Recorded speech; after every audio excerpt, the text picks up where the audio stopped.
স্বাধীন সার্বভৌমত্ব দেশ বলা হলেও গত 15-15.5 বছর আমাদের কোন স্বাধীনতা ছিল?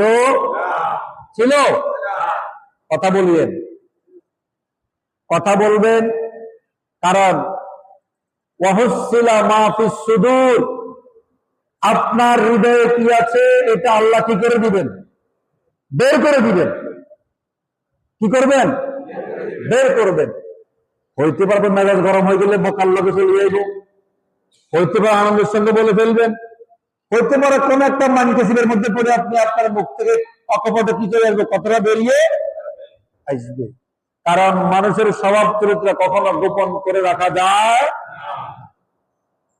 আলহামদুলিল্লাহ সুম্মা আলহামদুলিল্লাহ, যদি আমাদের বাইতুল মামুর জামে মসজিদে আমরা কখনো কোন স্বৈরাচার, জুলুমবাজ, বেয়াদব এদের রক্ত চক্রে তখন আমরা কি করি নাই, পরোয়া করে চলি নাই।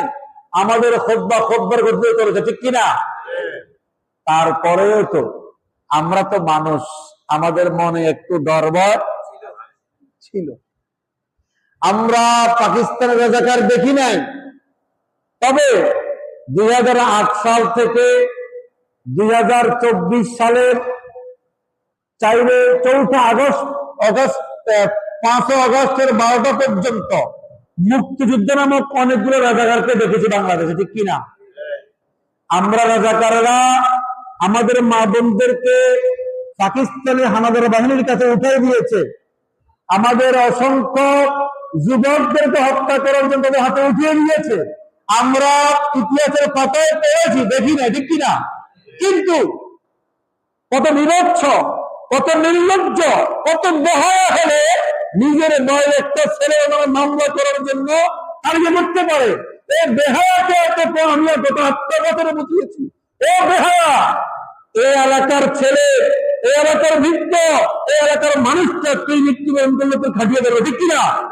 কিন্তু এই বেহায়ার চোখে শরম ছিল না, তার বিবেক মরে গিয়েছে। সে আপনার এলাকার মানুষের তালিকা এই আলাইয়াপুর কোথায় আপনার বেগমগঞ্জে গিয়ে নাম দিয়ে আসছে, ঠিক কিনা? আমি বলবো আমরা রাজাকার দেখি নাই, তবে মুক্তিযুদ্ধের নামদারি বাঙালি নাম দেবো, বাংলার স্লোগান দেয়, তবে আমরা বাঙালি স্লোগান দিয়ে রাজাকারকে দেখেছি, ঠিক কিনা? এটা নির্লজ্জ বেহায়া। আল্লাহ এই সমস্ত বেহায়া থেকে আমাদের সমাজকে আল্লাহ হেফাজত করুক।